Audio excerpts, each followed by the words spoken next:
अपनी पत्नी के साथ अपने एक अमीर दोस्त के लड़के की शादी में पहुंचा। लेकिन जब वह दोनों स्टेज के सामने पहुंचे तो उन्होंने देखा कि दूल्हा दुल्हन से कुछ उखड़ा हुआ सा था।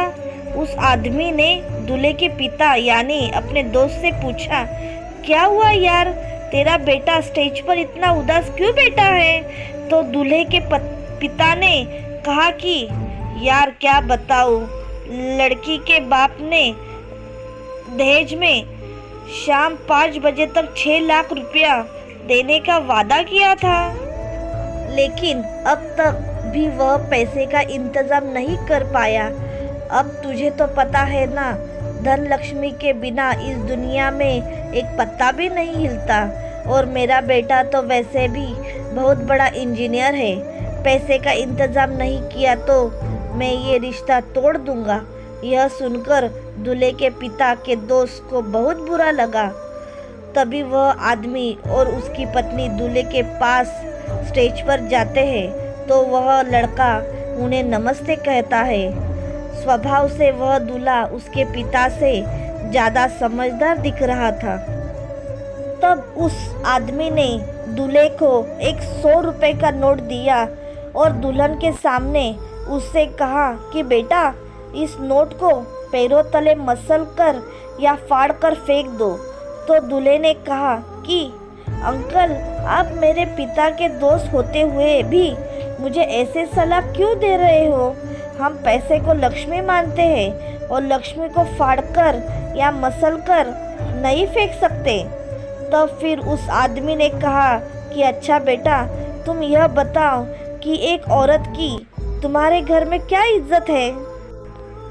तो दूल्हे ने कहा कि अंकल, हम एक औरत को घर की महालक्ष्मी मानते हैं। तो उस आदमी ने कहा कि बेटा, तुम एक कागज़ की लक्ष्मी को इतना मान सम्मान दे रहे हो और जो लड़की तुम्हारे साथ कंधे से कंधा मिलाकर पूरा जिंदगी सुख दुख में तुम्हारा साथ देगी और साथ में वह तुमको वारिस भी देगी, आज तुम खुद उस लक्ष्मी को पैरों तले दबाकर उसकी बेइज्जती कर रहे हो। आज तुम थोड़े से पैसों के लिए पूरी शादी रुकवा कर बैठे। क्या इसी तरह से तुम अपनी घर की होने वाली महालक्ष्मी की बेइज्जती करते हो? क्या कमी है तुम्हारे पास पैसे की? और बेटा, पैसा तो आते जाते रहता है, मगर किसी लड़की की इस तरह शादी के बीच में लाकर उसकी बेइज्जती मत करो। और हाँ बेटा, मेरी एक बात ज़रूर याद रखना, आज तुम 6 लाख रुपए मांगकर इस लड़की के साथ ऐसा कर रहे हो, मगर वह हो सकता है कि एक दिन तुम्हारी बहन या तुम्हारी बेटी के साथ भी ऐसा ही हो। समय का कुछ भी नहीं पता होता बेटा, कब बदल जाए यह उस ईश्वर के हाथ में है। जैसा करोगे वैसा ही भरोगे। उस आदमी की यह बातें पीछे से दूल्हा का पिता भी सुन रहा था। तभी अचानक दूल्हे के बाप ने अपने दोस्त, जो कि उसके बेटे को समझा रहा था, उसे शादी में से उसी वक्त निकल जाने को कह दिया।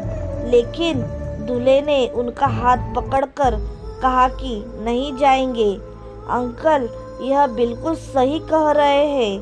किसी गरीब से दहेज मांगकर हम एक महालक्ष्मी की बेइज्जती कर रहे हैं और इतनी देर तक हमने यह शादी रुकवाकर बहुत बड़ी भूल की है। और अब मैं लड़की के पिता से 1 रुपया भी मैं दहेज नहीं लूँगा।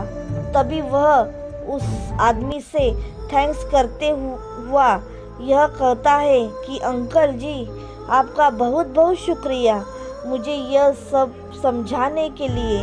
और फिर वह दूल्हा सबके सामने दुल्हन और उसके पिता से हाथ जोड़कर माफ़ी मांगता है। फिर थोड़ी देर में दूल्हे का पिता भी मान जाता है और फिर बड़े धूमधाम से शादी हो जाती है। तो दोस्तों, एक आदमी ने कुछ ही समय में थोड़ी सी बात समझाकर सब कुछ ठीक कर दिया। लेकिन दोस्तों, हर जगह आपको ऐसे समझाने वाले नहीं मिलेंगे। हमको यह बात खुद ही समझनी होगी। अगर हम सब इस बात पर गौर करें और इस पर अमल करें तो याद रखना, वह दिन दूर नहीं होगा जब लोग दहेज के नाम से भी नफरत करने लगेंगे। क्यों, सही कहा ना मैंने? आपके इस बारे में क्या राय है? कमेंट करके ज़रूर बताइए। वीडियो को लाइक कर दीजिए और इसी तरह की कहानी देखने और सुनने के लिए हमारे चैनल को सब्सक्राइब करके घंटी को दबाकर ऑल पर सेट कर लीजिए, ताकि आने वाली वीडियो बिल्कुल भी मिस ना हो। मैं मिलता हूँ आपसे अगले वीडियो में। तब तक के लिए धन्यवाद।